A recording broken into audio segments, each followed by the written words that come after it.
જોઈએ આજના સમાચાર। આજરોજ મહુવા તાલુકાના શારદિકા ગામના યુવાનો દ્વારા આજરોજ તાલુકા વિકાસ અધિકારી મહુવા સાહેબને અરજી આપવામાં આવી હતી, જેઓનો મુખ્ય મુદ્દો હતો કે જ્યાં કામ ચાલુ કરવાનો હતો ત્યાં નહીં અને બીજી જગ્યાએથી કામ ચાલુ કરવામાં આવી રહ્યું છે અને અરજદારો દ્વારા એવું પણ કહેવામાં આવ્યું છે કે અધિકારી અને સરપંચ દ્વારા અમારી સાથે જાતિવાદ રાખવામાં આવી રહ્યો છે, આંદોલન કરવાની પણ ચીમકી આપી છે।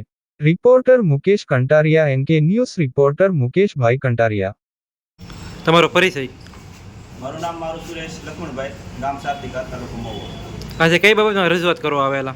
આજે અમારે છેલ્લા 15 વર્ષથી શારદિકાની અંદર અનુસૂચિત જાતિના વસાહતની અંદર જે વિકાસના કામો થવા જોઈએ તે કામો અવારનવાર કોઈપણ કારણોસર અટકાવી દેવામાં આવે છે, દબાવી દેવામાં આવે છે અથવા તે કામોને પેન્ડિંગ પડ્યા રહીને અન્ય કામમાં કરવામાં આવે છે। અને આજે હાલમાં જે ગટર પાઇપલાઇનનું કામ કરવામાં આવેલ છે તે અનુસૂચિત જાતિના વસાહતથી માંડીને ગામ સુધીનું છે, પંચાયત ઓફિસ સુધીનું, તે ગામની અંદરથી ચાલુ કરવામાં આવે અને 300 મીટરનું કામ છે એટલે જે અનુસૂચિત જાતિનો વિસ્તાર આવે ત્યાં એ કામ પૂરું થઈ જાય, એટલે અનુસૂચિત જાતિ પાછું બાકાત રહી જાય અને આવી રીતે અમારી યારે જે ભેદભાવ કરી અને વિકાસના કામો છે એ અટકાવી દેવામાં આવે છે, જે બદલ અમે તાલુકા પંચાયતે આવી અને તાલુકા પંચાયતના સાહેબ શ્રી વિકાસ અધિકારી સાહેબ, ડેવલપમેન્ટ ઓફિસરને લેખિતમાં જાણ કરેલી છે અને અમે બધા ભેગા થયેલા છે। તો તમને શું જવાબ આપ્યો અધિકારીએ? અધિકારી હાલમાં અમે અહીંયા આવ્યા એટલે એને સમાચાર મળ્યા કે કોને ખબર કે કોઈ કારણસર એ બહાર ગયેલા છે અને અત્યારે અમે અહીંયા ઇનવર્ડ ઓફિસેથી એને પત્ર આપી દીધો। તો આવનારમાં સમયમાં તમને કદાચ ન્યાય નહીં મળે તો તમને શું પગલાં ભરશો? આવી રીતે જો અમારે ભેદભાવ થતા રહેશે તો આવનાર સમયમાં અમે આમથી આ વિશેષ આગળ પ્રોસેસ પગલાં ભરશું, ડીડીઓ સાહેબને જાણ કરશું અથવા વિકાસ કમિશનર સાહેબ શ્રીની સુધી પ્રોસેસ કરશું। તમારો પરિચય?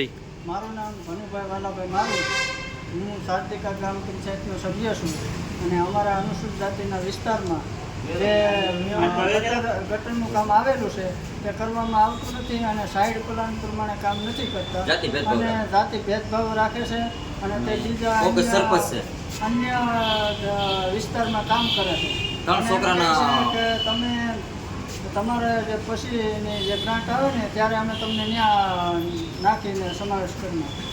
તો કેટલા લોકો તમે આવેલા હતા રજૂઆત કરવા? અમે 30 થી 40 જણા આવેલા છીએ।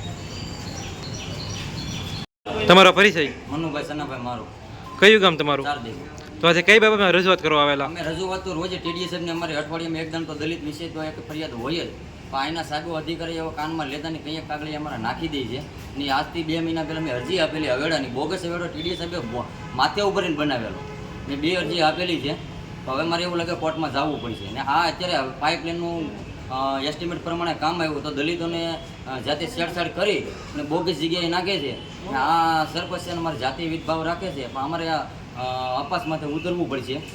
શું અધિકારીઓ જાતિવાદ રાખે એવું તમને લાગી રહ્યું છે? કયા અધિકારીઓ જાતિવાદ રાખે? ટીડીએ સાહેબને મારી પાસે લેખિતમાં છે, સાબિતી છે કે મેં તમને અરજી આપેલી ને મંત્રી કોઈ બી છે ને તેના પૈસા લઈ ને વહીવટ કરીને બદલી કરી નાખે, સ્થાનિક કોઈ મંત્રી શારદિકાનો રહેતો નથી। આવનારા સમયમાં ન્યાય નહીં મળે શું કરશો? તો અમે કોર્ટમાં આપવા માટે ઉતરી જવું, તમામ જવાબદારી ટીડીએની ને કલેક્ટરની રહે।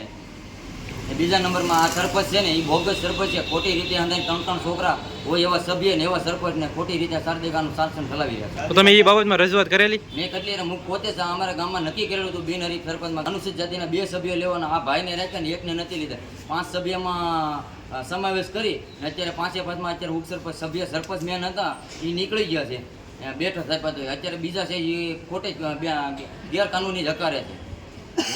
ઓકે।